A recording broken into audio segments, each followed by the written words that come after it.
O Senhor esteja convosco. Proclamação do Evangelho de Jesus Cristo, narrado por São Marcos.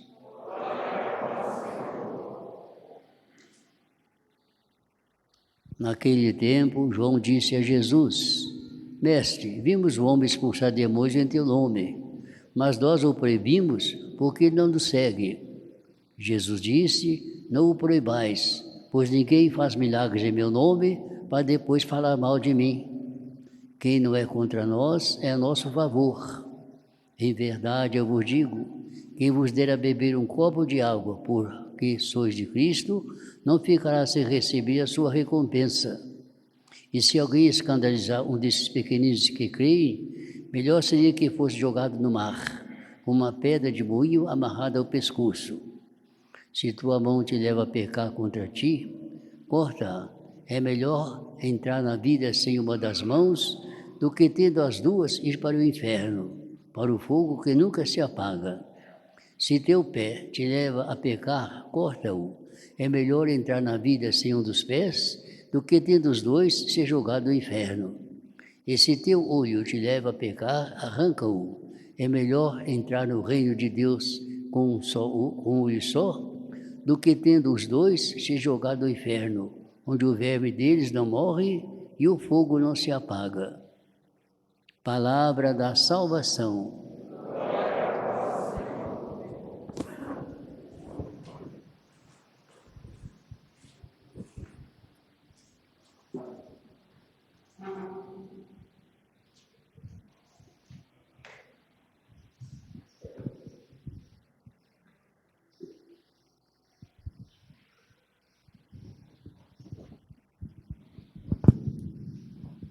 Meus diletos irmãos, sendo hoje o Dia Nacional da Bíblia, nós vamos fazer a nossa homilia, nossa breve reflexão a respeito da Palavra de Deus. Ela merece. Ela é uma constante que deve estar sempre presente na nossa vida, a Palavra de Deus. É Deus que fala a cada um de nós. Um fato já conhecido, lembrado e relembrado, mas que vem enriquecer nossa reflexão devido exatamente ao assunto que nós hoje ventilamos, a Sagrada Escritura. Meus irmãos, lembro-me de que no tempo do nazismo na Alemanha, realizou-se por lá uma pesquisa na qual havia uma pergunta assim: que livros você gostaria de ter consigo se visse obrigado a viver num lugar isolado de todo o contato com a civilização? Nas respostas que foram dadas, raras vezes apareceu entre os livros indicados um livro chamado Minha Luta, de Hitler, e outros mais. Mas em todas as respostas apresentadas, aparece sempre a Bíblia Sagrada. Ninguém queria ficar sem o livro, sem o grande livro da Palavra de Deus. Que bom! Meus irmãos, nada mais consolador para a humanidade do que termos um livro que nos traz a própria Palavra Divina. Ninguém nega o respeito e a simpatia que merecem os livros chamados sagrados de outras religiões. Representa o esforço do homem em busca de Deus, invocando e esperando sua resposta. Merece respeito. Mas na Bíblia há muito mais do que isso. É Deus que fala ao homem por sua própria iniciativa. Quando você pega a Bíblia, você já pensou, é Deus que neste momento vai falar comigo?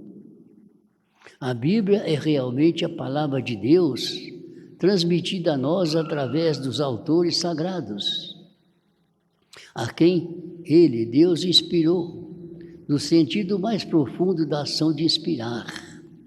Os livros da Bíblia, sob um aspecto, são livros humanos, temos que reconhecer, porque escrito por autores humanos, por homens, cuja personalidade Deus respeitou inteiramente. mas são livros divinos, principalmente, porque Deus elevou esses autores acima de si mesmos. São verdadeiramente livros sagrados, a Sagrada Bíblia. Meus irmãos, devemos notar, porém, que numa atitude que São João Crisóstomo chama de divina condescendência, Deus desce desses livros como que ao nível de nossa natureza. Deus se rebaixa, vem até nós.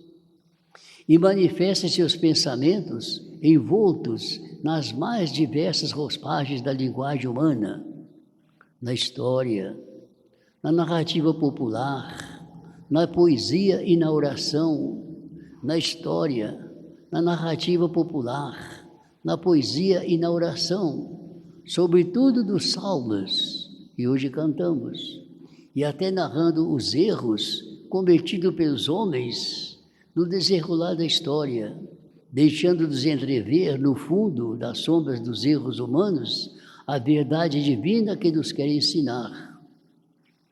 No Antigo Testamento, principalmente quando fala da travessia do deserto, fala muitas vezes da ignorância dos egípcios, dos hebreus. Mas Deus mostra isso aí para servir lição para nós. Um povo que recebia tanta graça de Deus e estava sempre se rebelando.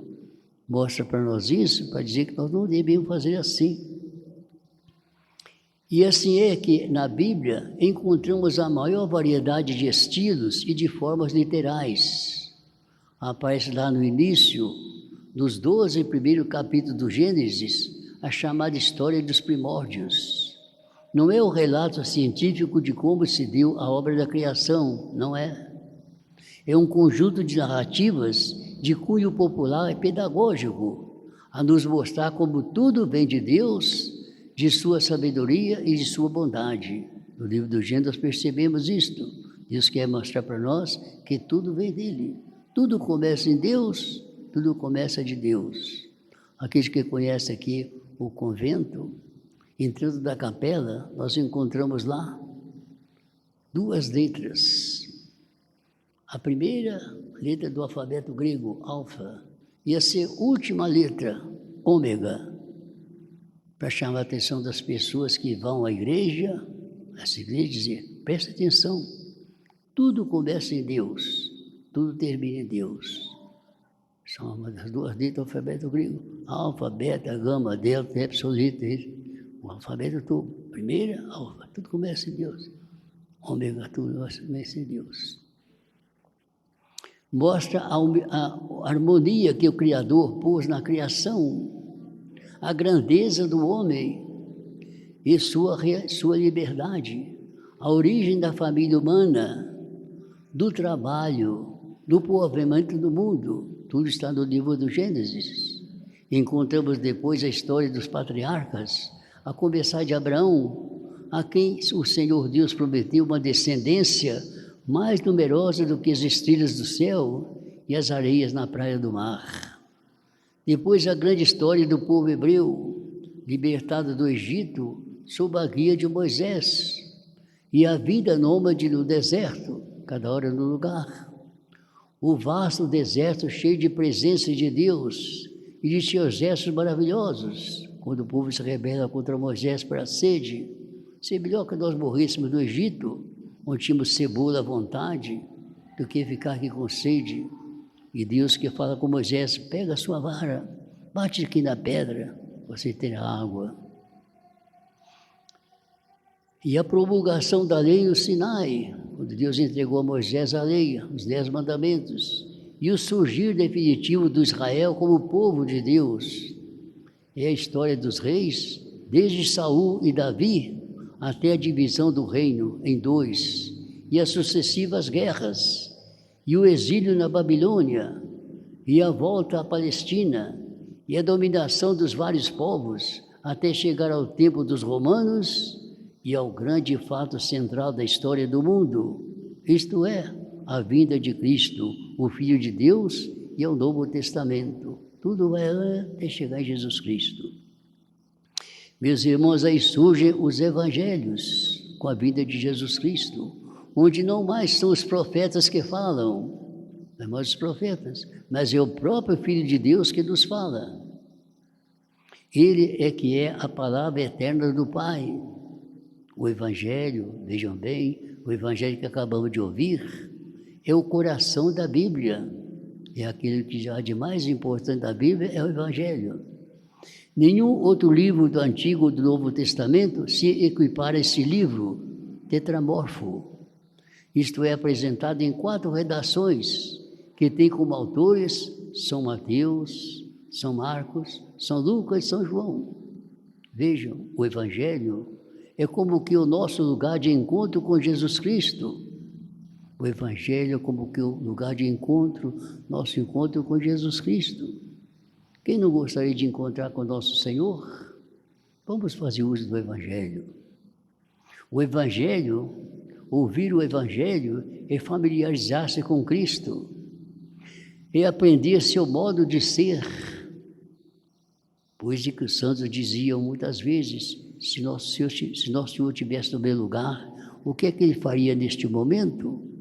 Paravam, pensavam e faziam o que eles diziam que Jesus ia fazer. Então, o Evangelho é o evangelizar-se com Cristo, é aprender seu modo de ser, é amoldar-se cada vez mais a Ele, nosso princípio e nosso modelo, o autor de nossa salvação.